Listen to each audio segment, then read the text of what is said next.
Assalamualaikum warahmatullahi wabarakatuh. Halo semuanya teman-teman, selamat malam, selamat datang kembali di channel Ilo Bercerita dan masih bersama saya Ilo. Dimanapun teman-teman berada, semoga teman-teman selalu dalam keadaan sehat dan berbahagia selalu. Amin, amin, ya rabbal alamin. Doa terbaik untuk teman-teman semua ya, sehat, bahagia, sukses, banyak uang, dan selamat dunia akhirat. Doa terbaik untuk teman-teman semua. Dan pada kesempatan kali ini kami akan membawakan satu kisah dari penulis asal kota Bogor, Jawa Barat, yaitu Bang Aldi. Oh, kisah-kisah dari Bang Aldi pasti keren-keren banget teman-teman ya. Tapi sebelum kita masuk ke dalam kisahnya, buat teman-teman mungkin yang baru bergabung atau yang sudah lama bergabung nih, tapi lupa belum subscribe, yuk bisa diklik dulu tombol subscribe, jangan lupa lonceng notifikasinya dinyalakan, agar teman-teman selalu mendapatkan notifikasi dari konten-konten yang akan kami upload di setiap harinya. Untuk channel Ilo Bercerita kami upload setiap hari teman-teman ya, setiap malam jam 9 malam waktu Indonesia bagian Barat. Dan gak pakai berlama-lama lagi ya, pasti udah pada gak sabaran nih untuk masuk ke dalam kisahnya. Kita berangkat menuju ke Jawa Barat.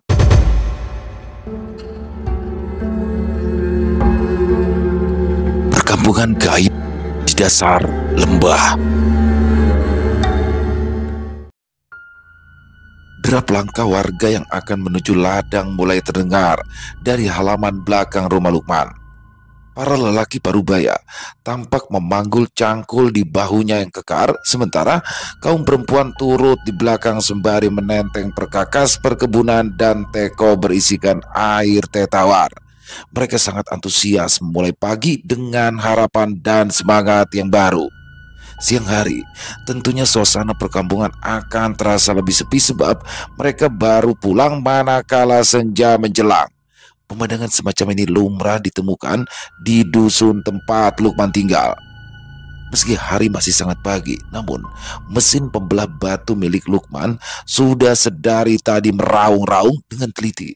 Lukman mulai memilah bagian mana yang akan diambil untuk dipercantik menjadi batu akik. Warga setempat tak mempermasalahkan kebisingan yang bersumber dari mesin pemotong batu tersebut. Itu lantaran beberapa dari mereka juga tampak melakukan aktivitas yang sama. Tak mengherankan sebab pada awal tahun 2014 bumi pertiwi sedang terjangkit demam batu akik. Sebagian warga yang sebelumnya berprofesi sebagai petani atau berkebun memilih untuk banting setir menjadi pengrajin batu akik. Demikian pula dengan Lukman yang awalnya mengurus hewan ternak, kini memutuskan untuk fokus pada pekerjaan barunya tadi. "Punten Kang Lukman, numpang lewat," sapa salah seorang warga sambil membugukan badan. "Silakan Mang," balas Lukman sembari tersenyum. "Wah, dapat bahan baru lagi nih?" tanya warga yang lain. "Enggak, ini mah pesanan orang Jasinga," balas Lukman. Mantap, oi, banjir orderan nih kayaknya," celetuk orang itu lagi. Lukman tidak menimpali kalimat tadi sebab mereka langsung ngeloyor pergi untuk menuju ke ladang. Di belakang rumah Lukman memang terdapat persawahan dan ladang, sekaligus menjadi perkampungan terakhir. Tidak jauh dari situ terdapat sebuah sungai yang menjadi batas antara ladang penduduk dan gerbang hutan. "Kang, sarapannya sudah Wati siapkan di meja makan ya? Wati berangkat dulu. Assalamualaikum," ujar Wati, istri dari Lukman. Perempuan itu mencium tangan suaminya, lalu bergegas menuju warung bersama Fuad, putranya yang baru berusia 5 tahun. "Waalaikumsalam. Hati-hati di jalan ya, Neng," saut Lukman. Pria itu kembali fokus dengan pekerjaannya, sehingga ia tidak terlalu memperhatikan kepergian anak dan istrinya. Wati memang lebih sering menghabiskan waktunya di warung bersama Fuad sebab dari situlah pendapatan utamanya bersumber. Sebelum langit gelap, Wati dan Fuad biasanya sudah kembali ke rumah. Lukman meletakkan hasil kerjanya di sebuah baskom logam berisi air. Tak lama kemudian, ia pun menggeliatkan tubuhnya yang mulai terasa pegal. Lukman meraih potongan-potongan batu berbentuk kubus itu, lalu menyorotnya dengan sebuah lampu senter. Tampak batu tersebut menyala dan nyaris transparan akibat diterobos cahaya senter. Ia cukup puas dengan pekerjaannya. Alhasil, pria itu pun berdecak kagum sendiri. Ia melirik ke dalam ruang makan dan tampak olehnya sebakul nasi beserta lauk yang sudah tersaji di atas meja. Hari itu, rupanya Wati memasak sayur labu, tahu dan tempe goreng beserta sambal gandaria. Sebenarnya, Lukman masih ingin lanjut bekerja, namun ia tak sanggup menahan gemuruh yang melanda isi perutnya. Nyarap dulu mumpung lauknya masih hangat. Nanti habis ngopi baru dilanjut lagi, gumamnya sembari memasukkan belahan batu yang sudah disortir tadi ke dalam plastik. Lukman baru selesai menggerinda kubus batu tadi menjadi berbentuk oval. Ia pun beristirahat sejenak. Beberapa teguk air putih mulai membasahi kerongkongannya yang terasa haus. Bulir-bulir peluh berjatuhan di dahi, juga sisi wajahnya yang kusam legam. Tiba-tiba telinganya mendengar suara langkah kaki yang masuk ke halaman rumah. Dengan segera Lukman menoleh ke arah datangnya suara tersebut. Ternyata itu adalah Wati yang tampak tergesa-gesa menghampirinya. Akang, buruan ke warung, kata Wati seraya menjegram erat lengan Lukman. Ada apa memang sih, Neng? Kerjaan Akang kan belum selesai, timpal Lukman dengan wajah kebingungan. Si Akang mah, itu ada Kang Sam datang. Dia sekarang lagi ada di warung.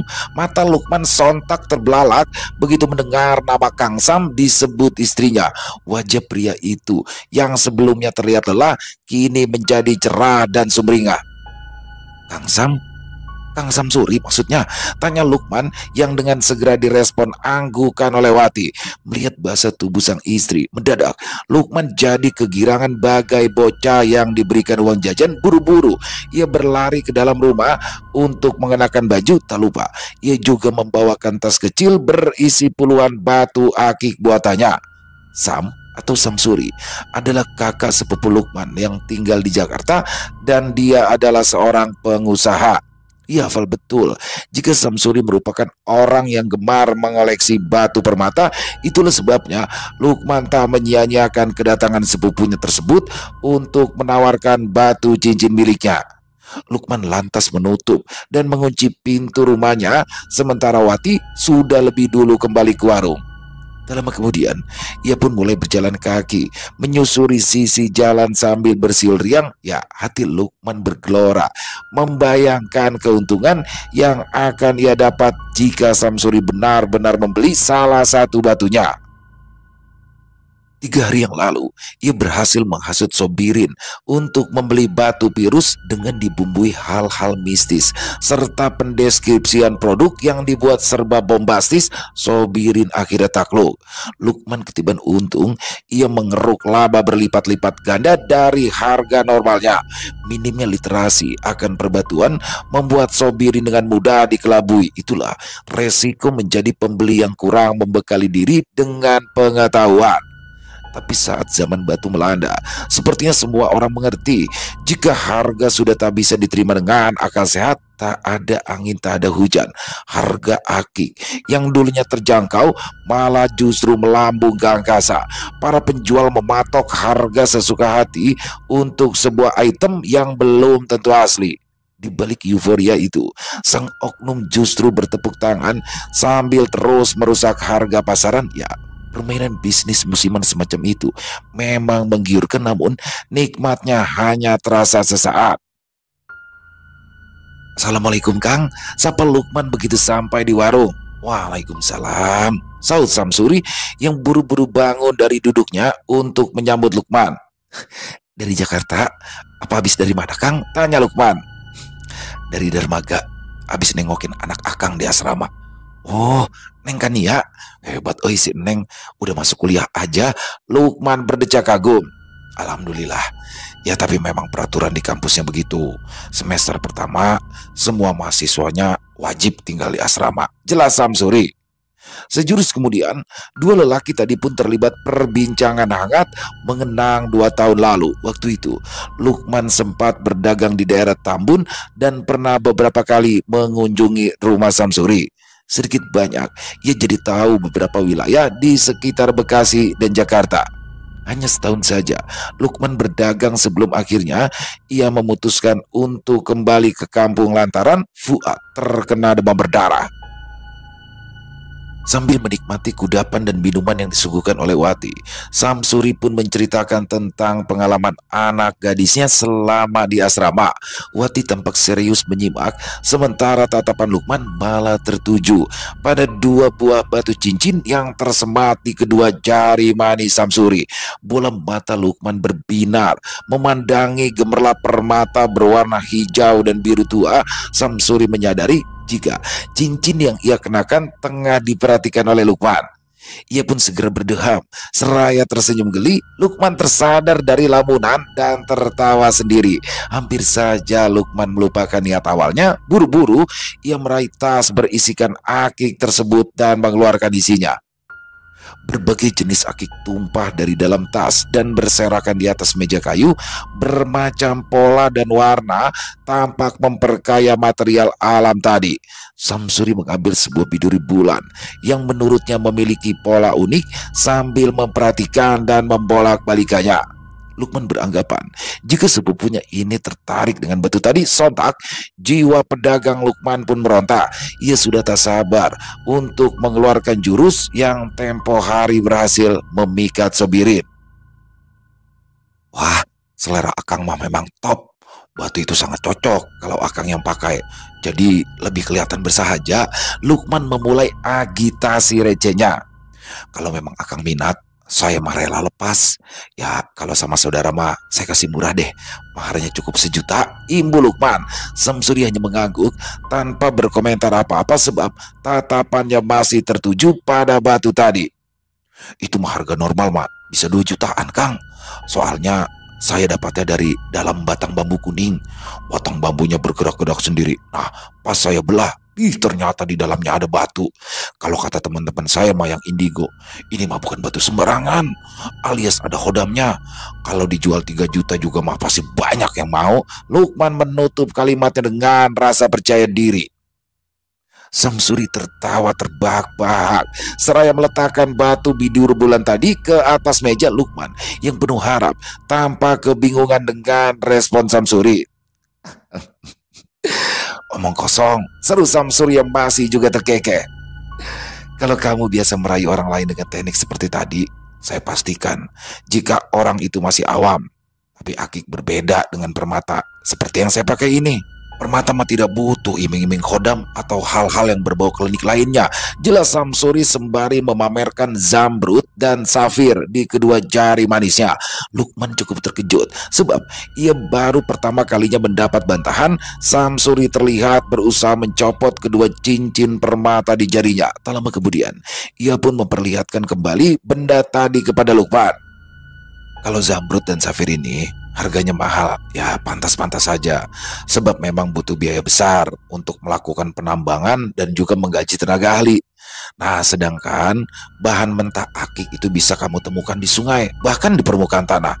Kalaupun dibumbui cerita mistis, ya paling-paling itu cuma gimmick marketing aja supaya harga jualnya melambung. Ya kamu tahu sendiri kalau orang-orang sini terlalu betah dibuai sama tahayul. Pungkasnya Lukman tersipu dan terbata-bata jurusnya. Ternyata tak ampuh menghadapi orang seperti Samsuri. Ia baru sadar jika kakak sepupunya itu bukanlah orang yang baru kemarin sore dalam hal dunia permata. Berbeda dengan dirinya yang hanya seorang penjual akik dadakan. Lukman, saya apresiasi tekadmu mencari rezeki dari berdagang batu akik. Menjadi oportunis itu ada sisi positifnya juga kok. Namun, alangkah baiknya sebelum kamu memulai bidang ini, kamu perdalam dulu literasi atau wawasanmu tentang perbatuan.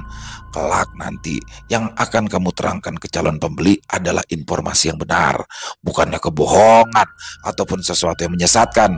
Berdaganglah sewajarnya tanpa embel-embel khodam, karomah ataupun petuah.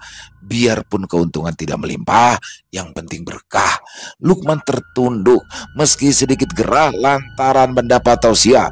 Gagal sudah harapannya meraih laba. Samsuri sepertinya tidak berminat dengan batu-batu koleksinya. Sudah, jangan sedih. Nih, Akan ada sedikit rezeki buat kamu. Mudah-mudahan bisa bermanfaat, kata Samsuri sambil memberikan 4 lembar uang pecahan 100 ribuan. Lukman terdiam, sementara Wati melirik ke arah suaminya yang seperti kebingungan. Tak juga ia menerima uang pemberian itu. Samsuri pun berinisiatif untuk meletakkannya di dalam genggaman Lukman. Udah, kamu pegang aja. Uang buat beli makanan atau kebutuhan yang lain. Akang gak bisa lama-lama di sini, sebab harus jemput istri Akang di dermaga, imbus Samsuri. Terima kasih Kang, ucap Lukman dan Wati dengan nada sungkan. Samsuri mulai meninggalkan warung untuk menuju ke tempat mobilnya diparkir. Wati dan Lukman turut menghantarkan sampai ke parkiran. Setelah Samsuri masuk ke dalam mobil, lantas pria itu membuka kaca jendela dan mengulurkan tangannya. Lukman, sini, ambil. Ini kalau diolah, ini bisa jadi sekitar 6 atau 8 batu lah ya. Kan lumayan, bisa dapat tambahan, celetuk Samsuri. Wajah Lukman kembali berseri ketika ia menerima pemberian lainnya dari Samsuri. Bahan mentahan, batu kecubung berukuran sedang, kini ada dalam genggamannya. Berkali-kali Lukman mengucapkan terima kasih atas pemberian tersebut. Tak lama kemudian, akhirnya mobil yang ditumpangi Samsuri melaju pergi meninggalkan tempat tersebut. Kang Samsuri baik sekali ya Kang, ucap Wati. Banget Neng, orang seperti beliau mah gak perhitungan, makanya usaha sampai rezekinya lancar-lancar aja, saut Wati. Neng, uang pemberian Kang Samsuri ada 400 ribu. Nih, kamu pegang 300 ribu untuk belanja sehari-hari. Nah, yang 100-nya mau Akang pegang buat jaga-jaga. Besok pagi rencananya Akang mau pergi ke dalam hutan buat nyari bahan akik, sambung Lukman. Wati pun menerima uang itu dengan senang hati, meskipun sebenarnya ia ragu dengan keputusan suaminya yang hanya mengambil jatah 100 ribu. Akang yakin cukup bawa uang segitu? Tanya Wati. Insya Allah cukup. Kalaupun nanti ada sisa, Akang pasti akan serahkan sisanya ke kamu, jawab Lukman. Kalau begitu, besok pagi-pagi Neng bikinin pedak sama jengkol goreng kesukaan Akang, celetuk Wati sambil tersenyum. Lukman mengangguk dan segera mengajak Wati untuk kembali ke warung. Setelah menghabiskan kopi hitamnya, Lukman pun bergegas meninggalkan warung sebab ia harus lanjut mengerjakan pesanan batu milik pelanggannya. Keesokan paginya, Lukman terlihat sudah bersiap untuk menuju ke hutan untuk mencari bahan akik. Sesuai ucapannya, Wati pun membekali sang suami dengan nasi hangat beserta ikan peda dan jengkol goreng. Bekal itu ia masukkan ke dalam tas lempang. Begitu juga dengan perbekalan air minum. Tak lupa, Lukman membawa lampu senter, korek gas, palu, rokok, dan pisau lipat. Syukur cuaca hari itu cukup cerah dan tak ada tanda-tanda akan turun hujan. Bismillah, semoga hari ini dapat bahan akik yang ciamik, ucap Lukman penuh harap. Lelaki itu mulai melangkahkan kaki menyusuri jalan setapak yang membelah perkampungan dan terus menggiringnya menuju area persawahan. Gemericik air yang mengalir langsung dari pegunungan terdengar syahdu. Demikian pula dengan kicau burung yang menenteramkan hati. Tak butuh waktu lama, Lukman pun tiba di ladang yang dipenuhi tanaman cabai, daun bawang, dan kentang. Badika mana Kang? Tanya salah seorang warga yang kala itu sedang bekerja di ladang. Mang Karna, mau ke hutan Mang, saut Lukman. Oh, mau cari batu bacan lagi ya? Timpal Mang Karna sambil tertawa. Bacan mah nggak ada di sini atuh Mang, ya seketemunya aja lah ya, balas Lukman tersenyum geli. Mang Karna turut tersenyum sambil menganggukkan kepala. Ia lantas mempersilahkan Lukman untuk melintas dan melanjutkan perjalanannya. Selepas meninggalkan ladang, kini Lukman pun tiba di depan sebuah jembatan bambu. Sungai di bawah jembatan itu sangat jernih dan biasa dijadikan wahana bermain bagi segelintir anak-anak kampung. Sungai itu pula lah yang menjadi batas antara ladang dan hutan. Baru saja Lukman melintasi jembatan bambu, mendadak telinganya mendengar suara orang yang tengah bersenda gurau dari arah belakang. Ia pun menoleh ke arah sumber suara tersebut dan dengan segera ia bisa mengenali dua orang yang sedang berada di belakangnya. Yayat, Kapto, Kacau, mereka pasti mau cari batu juga ini, gumam Lukman. Yayat dan Kapto merupakan tetangga Lukman yang juga berprofesi sebagai pengrajin batu akik. Persaingan kerap terjadi antara Yayat dan Lukman, tapi sayang, persaingan tersebut bisa dibilang kurang sehat. Bila ada yang membeli barang dagangan Lukman, maka akan timbul rasa iri pada hati Yayat. Pun demikian sebaliknya. Ya, sejak zaman batu dimulai, hubungan kedua orang itu jadi semakin renggang. Kacau ini. Males banget kalau harus ketemu dua orang itu, keluhnya. Sebelum Yayat dan Kapto sampai di jembatan bambu, Lukman pun bergegas memasuki hutan agar keberadaannya tidak diketahui oleh kedua orang itu. Kehadiran Yayat dan Kapto menurut Lukman telah mengacaukan rencananya. Meskipun hutan tersebut terlalu luas untuk dijelajahi seorang diri, namun Lukman sudah kepalang hilang semangat.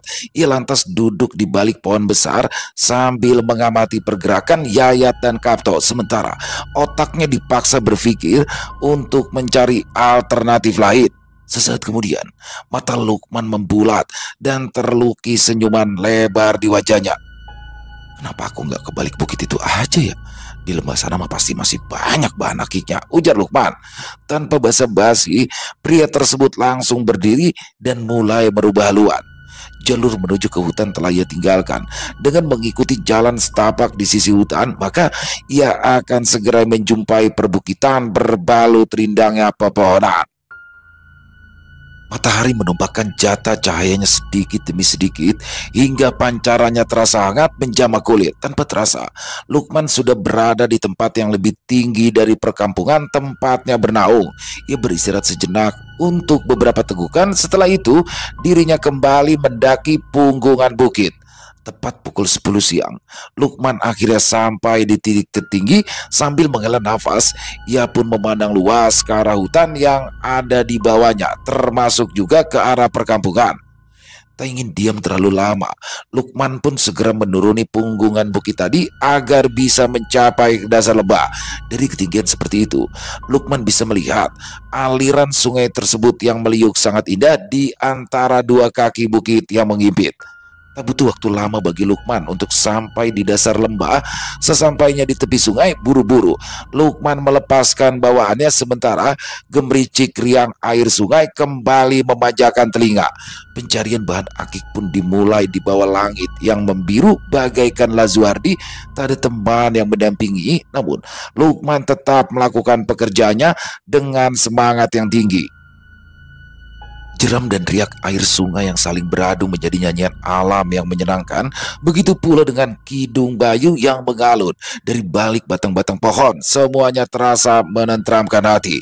Beberapa bongkah batu yang disinyalir bisa diolah telah disisihkan di tepian kali. Berkali-kali mata Lukman menyelisik setiap batu yang ia pilih. Bila batu tersebut tembus oleh cahaya senter, maka besar kemungkinan batu tadi bisa dijadikan akik. Sesimpel itu, namun tetap saja butuh ketelitian dan kejelian mata. Hampir 3 jam lamanya, Lukman bergumul dengan bebatuan di tepi sungai. Perutnya mulai keroncongan dan harus segera makan. Tak banyak batu yang berhasil disortir. Hanya ada 4 bongkahan saja. Itu pun 2 diantaranya tidak begitu meyakinkan lantaran terdapat kotoran yang mengendap di bagian dalamnya. Sebaiknya makan dulu. Setelah ini baru lanjut cari lagi, ujar Lukman. Lukman sangat menikmati makan siangnya. Meski nasi dan lauk pauknya tak lagi hangat, tak masalah, sebab sesederhana apapun menunya, yang penting suasana mendukung untuk bisa menyantap makanan dengan lahap.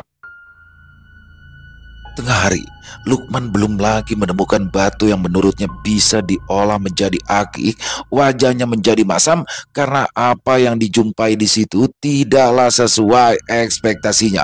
Faktanya, di sekitaran hutan ia masih bisa mendapat bahan akik lebih banyak daripada yang hari ini didapat. Akhirnya, Lukman pun memutuskan untuk menyudahi pencarian lalu bergegas pulang. Namun, baru juga kakinya mengayun beberapa langkah, tiba-tiba matanya tertuju pada sebuah batu yang teronggok tidak jauh dari tepi sungai. Batu tersebut berwarna merah hati dan tampak seperti batu kali pada umumnya, tapi seperti ada magnet gaib yang mendorong Lukman untuk mendekati bahkan mengambil objek tadi. Batu apa ini ya? Gumam sambil membolak-balik batu tersebut di bawah sinar matahari. Wah, ini mah sepertinya bisa diolah ini. Tambah Lukman yang kini mulai mengambil lampu senternya. Senter dinyalakan, kemudian moncongnya ditempelkan ke material keras tadi. Cahaya senter menyorot hingga menembus daging batu yang tampak transparan. Mata Lukman terbelalak begitu ia menyaksikan warna merah darah pada bagian batu yang terpapar cahaya. Keputusasaan kini mulai berganti dengan perasaan berbunga-bunga. Jangan-jangan ini Maret Baron ya, atau mungkin juga Ruby. Lukman asal menerka. Tanpa uji laboratorium terlebih dulu, tentu ia tak akan bisa menentukan jenis batu yang ada di genggamannya. Seperti pengrajin akik dadakan pada umumnya, semua hanya menjadi asumsi dan tebakan belaka. Namun Lukman bukanlah pengamat atau ahli perbatuan, sehingga ia tidak terlalu peduli apa jenis batunya. Gak peduli batu apa, yang penting mah bisa jadi duit, bisa buat makan anak sama istri, ujar Lukman. Buru-buru pria itu memasukkan batu merah tadi ke dalam tas lempangnya. Lukman sudah tak sabar ingin secepatnya sampai di rumah. Hatinya sangat penasaran terhadap batu itu tentu saja. Bayang-bayang rupiah mulai menggerayangi kepalanya. Perlahan-lahan Lukman menjauh dari tepian sungai dan mulai menapaki tanjakan terjal yang dikelilingi alang-alang. Langit yang sebelumnya cerah kini mendadak suram akibat awan mendung yang menggantung. Lukman mendongak ke angkasa. Saat itu juga terdengar gemuruh halilintar yang menggetarkan cakrawala. Tetes-tetes air menghujam bumi, kadang arahnya berbelok tak menentu akibat tersapu embusan bayu. Cukup aneh karena sejak pagi tidak ada tanda-tanda akan turunnya hujan. Celaka, pakai hujan segala, mana nggak bawa mantel lagi, ujar Lukman yang mulai gelisah. Secepat kilat, Lukman mempercepat langkah. Sementara hujan semakin deras, jalur mendaki yang sebelumnya kering kini terasa sulit untuk dilalui akibat jadi sangat licin. Berkali-kali Lukman mengusap mata lantaran air hujan yang menghalangi pandangannya. Namun keadaan semakin memburuk seiring datangnya kabut yang turun menyusuri punggungan bukit. Lukman basah kuyup. Meski demikian, ia tetap harus mencari tempat untuk berteduh. Permasalahannya saat ini, kabut pekat telah menggurungnya. Jarak pandang jadi terbatas, bahkan bisa dibilang Lukman mulai mengalami disorientasi arah. Duh Gusti, kemana pula ini jalurnya? Ucap Lukman sembari menengok ke kanan dan ke kiri. Lukman belum juga menemukan jalur yang semestinya, sehingga ia merasa sedikit frustasi. Seluruh pakaiannya telah basah.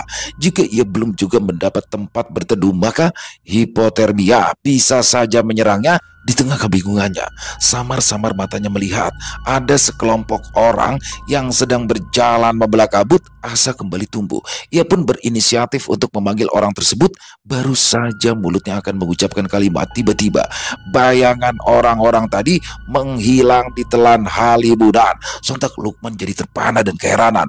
Belum hilang rasa herannya, tiba-tiba muncul lagi sekelompok orang yang berbeda dari balik kabut. Mereka tampak berjalan dari arah puncak bukit menuju ke sungai. Harapan yang tadi padam kini kembali menyala. Kali ini Lukman tidak akan menyia-nyiakan kesempatan untuk meminta bantuan pada orang-orang tersebut. Sayangnya, kejadian seperti sebelumnya harus terulang kembali. Orang-orang itu keburu lenyap di telan kabut yang seolah membentengi area di sekitaran situ. Lagi-lagi Lukman tercengang melihat keanehan itu. Bahkan bulu kuduknya kini juga mulai meremang akibat ada perasaan takut yang menggerayangi pikirannya. Ia pun berasumsi jika yang dilihatnya tadi bukanlah manusia. Akan tetapi, terlepas mereka itu manusia atau entitas lain, ia harus secepatnya meninggalkan tempat itu sebab udara dingin mulai mempengaruhi ketahanan fisiknya. Lukman akhirnya memutuskan untuk terus mengayunkan langkah. Ia tak peduli meski buta arah, tanjakan demi tanjakan dilalui hingga tenaganya banyak terkuras. Namun sejauh dirinya melangkah, ia tak juga berhasil menembus pekatnya halimunan. Parahnya lagi, ia sama sekali belum menemukan jalur yang benar. Lukman patah arang. Segala usahanya terasa sia-sia sebab hanya lelah yang didapat, sedangkan sisanya cuma kekecewaan belaka. Duh Gustino Agung, harus gimana lagi nih? Ucapnya lirih. Lukman menjatuhkan seluruh tubuhnya ke permukaan tanah yang ditumbuhi rumput ilalang. Derai-derai hujan terus menerpa. Seakan tak peduli akan kemalangan yang tengah menimpa, Lukman benar-benar sudah kehabisan tenaga untuk kembali melanjutkan perjalanan pulang. Dalam ketidakberdayaannya itu, mendadak telinganya mendengar suara rerumputan yang terinjak langkah seseorang. Dari sudut mata, samar-samar ia melihat ada satu pergerakan lambat di dekatnya. Lukman menoleh lemah. Tampak olehnya sesosok wanita yang kini telah berdiri persis di sebelahnya. Kaget dengan kemunculannya yang tiba-tiba, Lukman pun bangun dan mundur beberapa langkah. Lukman terkejut manakala pandangannya kini tertuju pada sosok wanita cantik yang ada di hadapannya. Wanita itu menghaturkan senyum, seolah sengaja memamerkan bibir sensualnya. Lukman mengedipkan mata berkali-kali, memastikan jika dirinya tidak sedang dibuai mimpi. Tentu saja tidak, sebab sosok tersebut masih ada di tempatnya semula. Lukman heran sebab sosok itu sama sekali tidak tersentuh air hujan. Ia terpukau sambil memandangi tubuh perempuan tadi dari ujung kaki hingga ujung kepala. Balutan kemben berwarna coklat yang disandingkan dengan kain hitam membuat tampilan wanita tersebut terkesan menawan.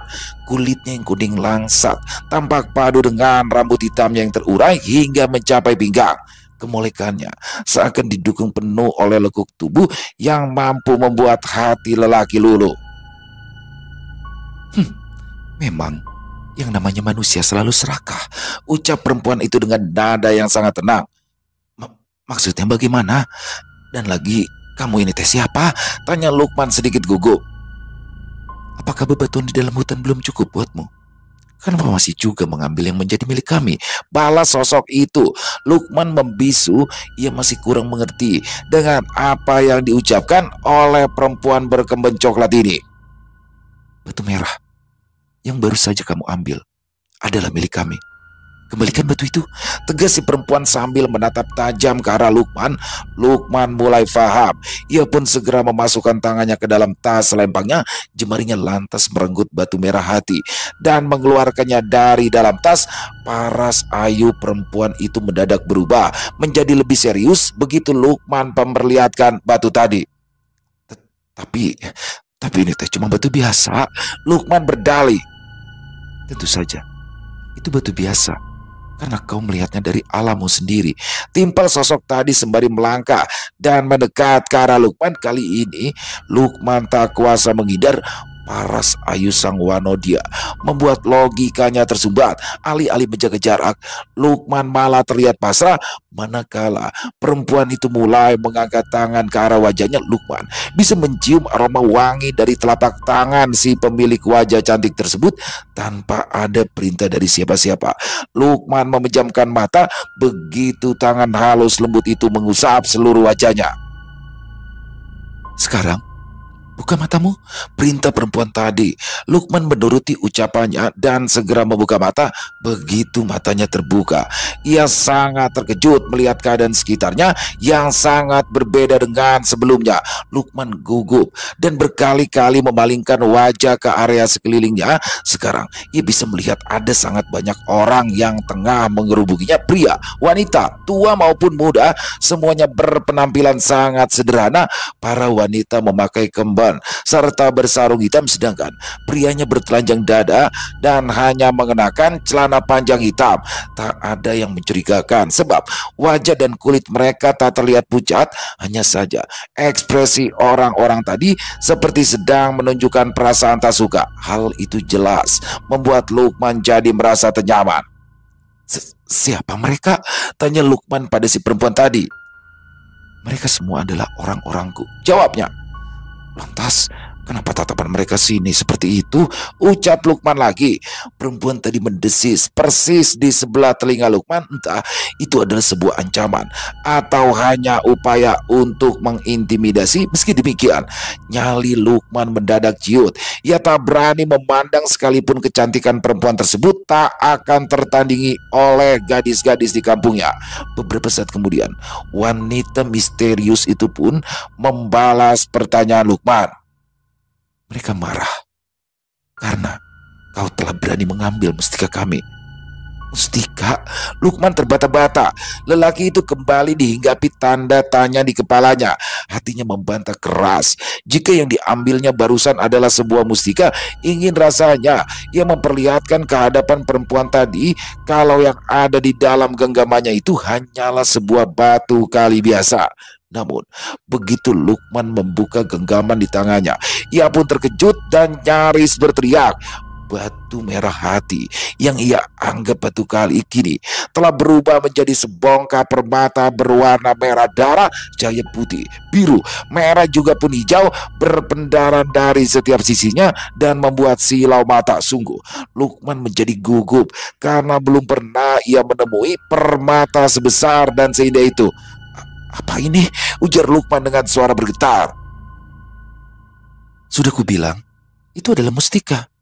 Dan mustika itu menyimpan energi alam yang murni dan menjadi sumber energi bagi bangsa kami. Jelas perempuan tadi seraya meraih mustika tersebut dari tangan Lukman.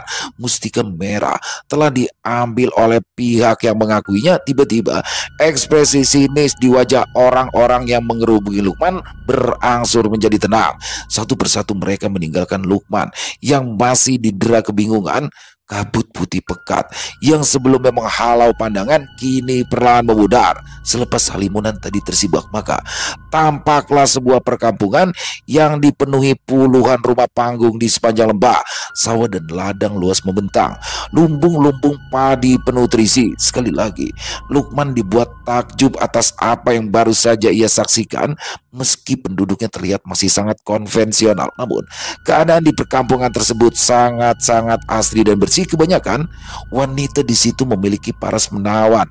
Kulit mereka pun bersih tanpa celah. Sadar jika perhatian Lukman mulai teralihkan, perempuan itu pun segera mengingatkannya. Sekarang kau harus pergi. Bersyukurlah karena kau masih bisa kembali ke rumah.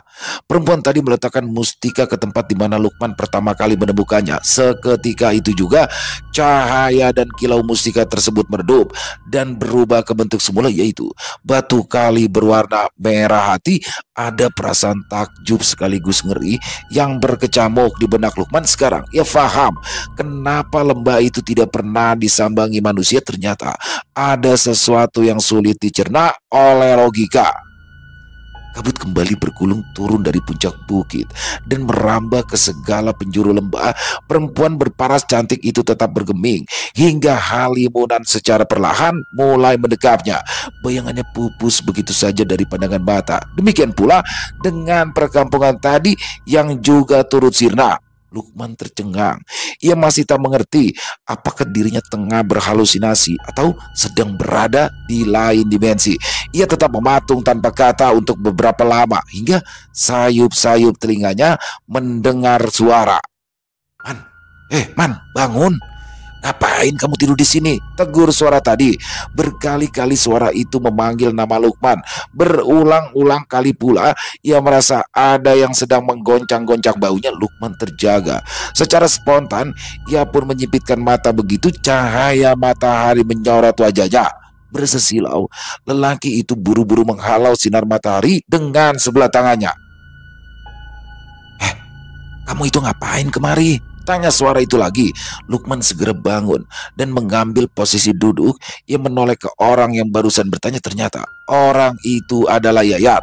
Tidak jauh dari situ tampak pula ada Kapto yang sedang memandangi Lukman dengan penuh rasa bingung. Lukman terkejut. Bagaimana bisa Yayat dan Kapto ada di tempat tersebut? Ia pun langsung berdiri dan menyapu pandangan ke sekeliling. Namun Lukman sama sekali tidak menjumpai si perempuan berkemben coklat tadi. Tidak ada pula perkampungan yang terlihat, sebab keadaan di sekelilingnya telah kembali normal seperti sebelum ia didatangi oleh sosok perempuan misterius. Nggak habis ngapa-ngapain, balas Lukman dengan ekspresi seperti orang yang kebingungan. Yayat dan Kapto merasa ada yang aneh dan hanya bisa saling bertatapan. Namun Yayat tidak begitu saja percaya dengan ucapan Lukman. Jangan bohong, kamu pasti sedang cari bahan aki kan? Tanya Yayat dengan tatapan menyelidik. Pertanyaan Yayat membuat Lukman jadi teringat jika keberadaannya di lembah itu memang untuk mencari batu. Wajah Lukman kembali terlihat tegang. Lantas, ia pun segera menumpahkan bahan-bahan akik dari dalam tas. 4 bongkah batu berukuran sedang langsung meluncur deras dan berjatuhan di atas tanah. Mata Yayat dan Kapto beralih ke bahan-bahan akik tadi. Tuh kan, saya bilang juga apa. Dia mau pasti kesini buat cari batu. Celetuk Yayat kepada Kapto. Kok batu-batunya dibuang? Nggak jadi dibawa pulang? Saut Kapto pada Lukman. Nggak, saya nggak mau, balas Lukman dengan mantap. Yayat dan Kapto sama-sama merasa heran. Yayat sampai melirik ke arah 4 bongkahan bahan akik tadi, memastikan jika itu bukan batu kali biasa. Kenapa emangnya? Yayat terus bertanya, berharap ada jawaban yang memuaskan rasa penasarannya. Lukman terdiam karena dirinya masih terbayang kejadian yang belum lama terjadi. Namun, ia mesti menjawab pertanyaan tadi, sekalipun jawaban tersebut harus dibalut dengan kebohongan. Nggak kenapa-napa. Batu-batu di sini teh nggak ada yang bagus, cuma batu kali biasa. Masih mending batu di dalam hutan sana, jawabnya. Enggan diberondong pertanyaan lagi, Lukman pun memutuskan untuk meninggalkan lembah tadi tanpa berpamitan kepada Yayat dan Kapto. Lelaki itu akhirnya pergi tanpa membawa satupun batu untuk diolah. Yayat dan Kapto sama-sama memandangi kepergian Lukman dengan perasaan curiga. Beberapa saat kemudian tubuh Lukman akhirnya menghilang di balik punggungan bukit. Kapto segera menghampiri Yayat dan mengucapkan sesuatu. Yat, kamu percaya nggak sama yang barusan dia katakan? Tanya Kapto. Yang nggak sama sekali lah. Tapi saya mah masih nggak paham kenapa dia sampai buang-buang batunya itu lagi ya, saut Yayat. Coba-coba sini lihat. Si Lukman itu memang bodoh apa sedang mabuk ya? Jelas-jelas batu ini bagus, kok malah dibuang? Seru Kapto seraya menyorotkan lampu senternya ke arah 4 bongkahan batu tadi. Yayat mendekati Kapto dan segera mengamati bebatuan tersebut dengan teliti. Wajah Yayat tampak serius, namun tak lama kemudian ada seuntai senyuman lebar yang terukir di wajahnya. Bener, si Lukman mah terlalu bodoh buat menjadi pengrajin batu akik. Matanya tidak cukup jeli melihat bahan senyatik ini. Ujar Yayat. Wah, di sini ada lagi nih, buruan kemari. Yang ini mah sepertinya lebih besar dan lebih bagus. Celetuk Kapto. Yayat memasukkan 4 bongkahan batu tadi ke dalam tasnya, lalu bergegas menghampiri Kapto. Kini, kedua lelaki itu tampak tertegun di hadapan sebongkah batu berwarna merah hati sebagai pengrajin akik. Tentu saja mereka sudah hafal mana bahan yang bagus dan mana yang tidak sekalipun belum diolah. Coba kamu senter toh, perintah Yayat. Kapto segera mengerahkan lampu senternya ke arah permukaan batu yang agak rata.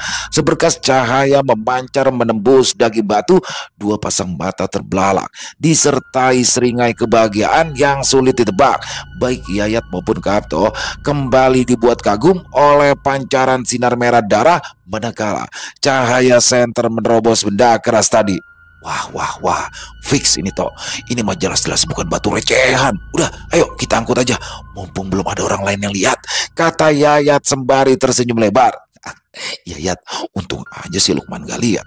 Kalau sampai dilihat mah, saya yakin dia pasti bakal bawa pulang batu-batu ini. Timpal Kapto sambil memasukkan batu tadi ke dalam tas. Gak sia-sia ya kita buntutin si Lukman sampai ke sini. Ayo kita pulang. Saya sudah gak sabar nih pengen ngolah batu ini, ajak Yayat. Kedua pengrajin akik itu beranjak pergi, meninggalkan tepian sungai dan mulai menapaki tanjakan-tanjakan terjal. Dari kejauhan, guntur terdengar bergemuruh dari balik awan. Batang alang-alang tampak merunduk oleh hembusan angin dingin yang menyapu lereng-lereng bukit. Sepertinya tak lama lagi hujan akan membasuh bumi. Malam itu, Lukman masih saja berkutat dengan pekerjaannya di halaman belakang rumah. Ia tampak teliti menggerinda setiap sisi batu menjadi berbentuk oval.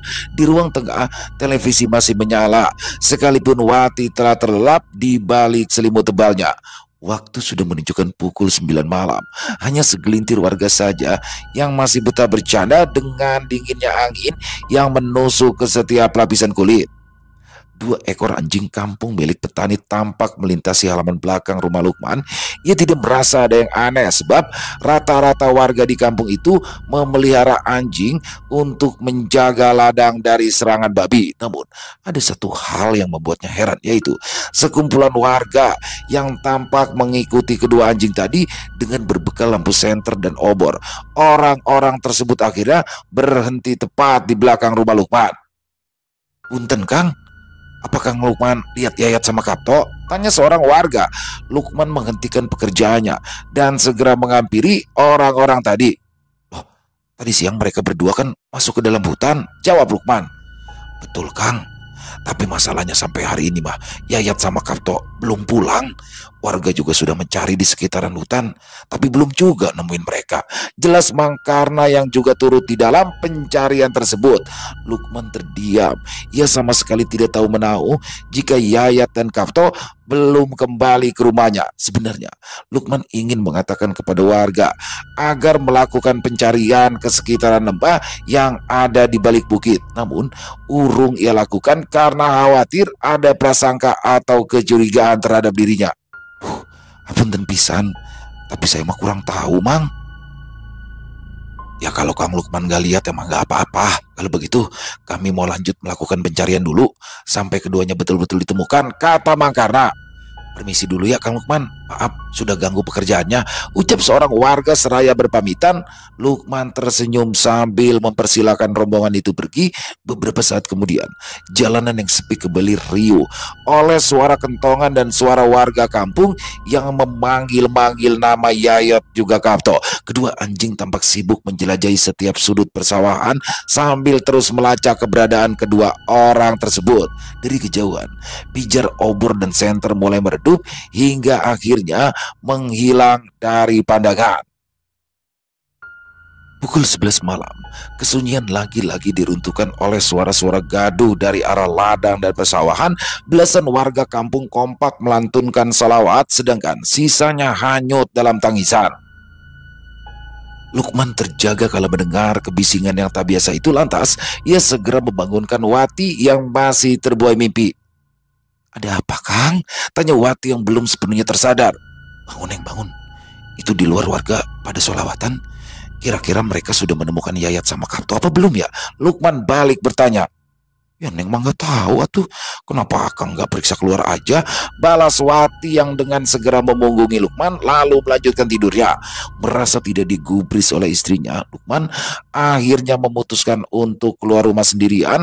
Setelah ia berada di halaman belakang rumah, kegaduhan tadi semakin jelas terdengar. Kurang dari semenit, Lukman melihat rombongan warga yang sebelumnya mencari Yayat dan Kapto telah kembali dari arah hutan. Lukman memicingkan mata, mencoba untuk memfokuskan pandangan ke arah beberapa orang yang sedang menggotong sesuatu di pundaknya. Begitu rombongan tersebut melintasi halaman belakang rumahnya, Lukman pun bertanya kepada salah seorang warga, "Jang, itu apaan yang lagi digotong?" Pemuda yang ditanya itu pun menghentikan langkahnya untuk menjawab pertanyaan Lukman. Ia segera menoleh ke arah rombongan yang masih ada di belakangnya. "Itu mayatnya Mang Yayat sama Mang Kapto, Kang," jelas pemuda itu bagai tersambar petir. Lukman pun terkejut setengah mati, bahkan ia sampai menyangka jika pemuda tersebut sedang bergurau. Untuk lebih meyakinkan, akhirnya Lukman memilih untuk menghampiri Mang Karna dan kembali melontarkan pertanyaan serupa. Mang Karna sampai harus menenangkan diri dulu sebelum ia menjawab pertanyaan Lukman. "Iya, itu jenazahnya Yayat sama Kapto. Anjing-anjing kampung tadi membawa kami sampai ke balik bukit. Di sana akhirnya kami menemukan Yayat dan Kapto, tapi sudah tidak bernyawa." Lukman tampak merinding dan berdebar mendengar penuturan dari Mang Karna. Beberapa kali ia menelan air liurnya sendiri lantaran rasa ngeri yang tiba-tiba saja menguasai pikirannya. Kedua mayat orang itu ditemukan sedang mengambang di sungai. Syukur tubuh mereka tersangkut di bebatuan. Ya setidaknya kami tetap bisa menemukan mereka. Ya meskipun hanya tinggal nama, sambung Mang Karna. "Meninggal karena apa sih, Mang? Bukannya tadi pagi mereka berdua sehat-sehat aja?" tanya Lukman lagi. "Gak tahu. Warga sama sekali tidak menemukan adanya luka luar ataupun tanda-tanda kekerasan lain. Saat itu kami ngelihat jenazah Yayat sedang menggenggam sebuah batu kali berwarna merah kecoklatan.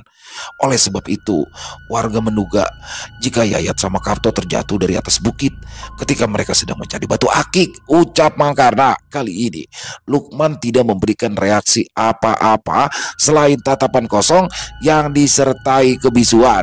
Ucapan Mangkarna yang menyinggung soal batu kali berwarna merah tua tadi kembali menggetarkan hati. Ia sangat yakin jika kedua orang itu bermaksud mengambil batu tersebut, hanya saja nasib Yayat dan Karto tidak semujur dirinya. Lukman bergeser sedikit lebih ke pinggir untuk memberikan ruang pada iring-iringan pembawa jenazah tadi. Kali ini, matanya Tanti memandangi dua jasad yang ditutupi kain batik dan tengah digotong oleh beberapa warga. Ia memang tidak bisa melihat wajah Yayat dan Karto, namun ingatan akan kedua orang tersebut masih hangat di kepalanya. Lukman buru-buru kembali ke dalam rumah, namun bukan untuk melanjutkan tidur. Ia termenung di ruang tengah karena pikirannya terusik oleh beberapa kejadian aneh di hari itu. Jika memang benar batu berwarna merah tersebut yang menjadi penyebab kematian Yayat dan Karto, maka betapa beruntung dirinya tidak sampai harus kehilangan nyawa selepas kejadian itu. Lukman akhirnya memutuskan untuk tidak menginjakan kakinya lagi ke dasar lembah. Perihal keberadaan perkampungan gaib, Lukman sendiri memilih bungkam dan membiarkan cerita tersebut ditelannya seorang diri. Selesai. Wah, luar biasa Lukman. Bagaimana Lukman ini seorang pencari pengrajin batu akik ya. Jadi saya ingat di tahun 2000. Ini kan kisah di tahun 2014 nih ya. Tapi memang demam batu akik saat itu dimulai dari sebelum 2014 lah ya, sampai mungkin 2016 2017 itu benar-benar sepi, langsung down. Memang di beberapa tahun itu, dan di 2014 itu salah satu puncaknya kalau menurut saya tuh. Karena saya juga sempat tergila-gila sama batu akik teman-teman ya. Kayaknya kalau sehari nggak ke tukang gosok batu tuh aduh kayak gimana ya. Dan benar harganya saat itu wah luar biasa ya. Jadi batu biasa aja yang tadinya nggak ada harganya tuh bisa jadi nilainya bisa jadi jutaan, apalagi terutama bacan ya. Bacan tuh saat itu wah udah bener-bener dah kecil segini aja bisa 5 juta gitu ya. Jadi udah nggak di luar udah di luar nalar gitu harganya. Tapi ya itulah akhirnya pada sekarang ya hilang, semuanya hilang, jadi kayak nggak ada harganya. Kecuali memang seperti yang Kang Samsuri katakan, berbeda halnya dengan zamrud, sapir, ruby, karena ini adalah golongan permata yang mana dia harganya nggak bakalan turun ya, karena sudah termasuk golongan permata. Luar biasa sekali. Dan bagaimana tadi di dalam kisahnya, ini saya menyesalkan Lukman ya. Jadi secara tidak langsung ya teman-teman ya, di sini Lukman itu kan diselamatkan oleh Yayat dan juga Karto. Tapi dia nggak ngomong, ada apa sih, kenapa sih? Jadi begitu langsung kabur aja. Harusnya kan dia ngomong tuh sama Yayat sama Karto, udah lu jangan ke situ. Udah jangan pada situ. Walaupun memang mungkin ada batu yang bagus, tapi itu udah nggak bagus. Karena di dalam itu ada perkampungan gaib, yang mana batu merah itu ya, batu berwarna merah hati itu adalah mustika bagi kampung gaib itu, yang apabila diambil akan bisa membahayakan keselamatan jiwa buat yang ambil. Dan itu terbukti.